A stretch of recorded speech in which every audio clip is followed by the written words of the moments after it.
But you know, I think it's an awful mistake for people, politicians and others, to think of Africans as merely potential white men with black skins. They've got so many different ways of looking at things, such a different set of values, different ways of behaving. Now, take something much more serious. Murder, for example. The judge has a man up because he's murdered a member of another tribe. And he says, "You're guilty of murder." He said, "No, I'm not." He said, "I didn't kill a man of my own tribe. He didn't belong to my tribe. That's not murder." Or take, shall we say, newborn babes. With us, a babe is a human from the quickening. But with them, no, he's not a human being until his eyes have started to register about 10 days after birth.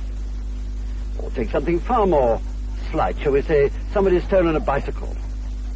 And the judge says, "Now, you're guilty of theft." He says, "No, it wasn't me. It wasn't me. It was the Ngozi, as they say in Rhodesia, the bad spirit. That entered into me and made me do it, but it wasn't me." Or, again, shall we say, the position of women in some of these African societies. I was up in Rhodesia last year, just beyond, up in Nyasaland, recording. And there was a song they sang for me there. It went something like, "Iamaye, Iamaye, Iamaye, Mukaziwa Peter Kumude," something of that sort. Now, the story behind that was that there was a certain woman in the village, and she had a daughter she particularly wanted to get married. So do you know what she did? She lent that girl to 4 or 5 young men in the village, hoping for the best. And of course, the village was shocked, but not for the same reasons we'd be shocked for. They said, "Good heavens, you can't do that. Just think what'll happen. These young men will start fighting and get themselves hurt." You see, it's a completely different set of values.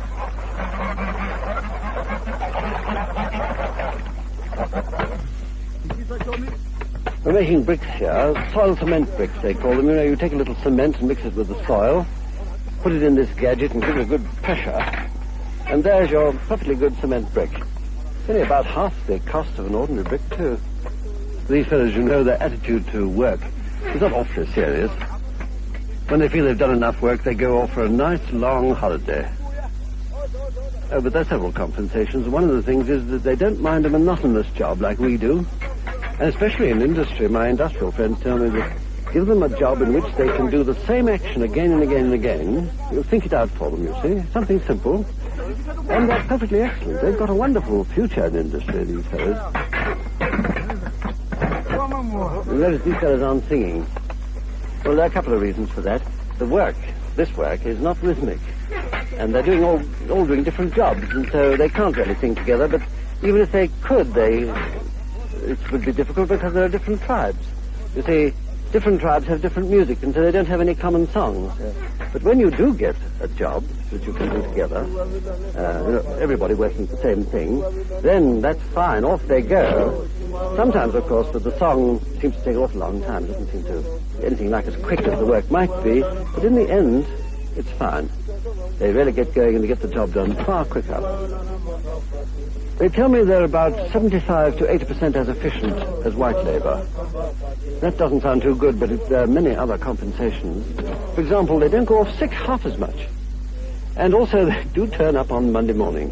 You know, even if they have a hangover, which they call locally here babalazi. If they have this babalazi, they turn up, but they must have meat. In the canteen, they immediately ask for meat on Monday morning, so you can get over the babalazi.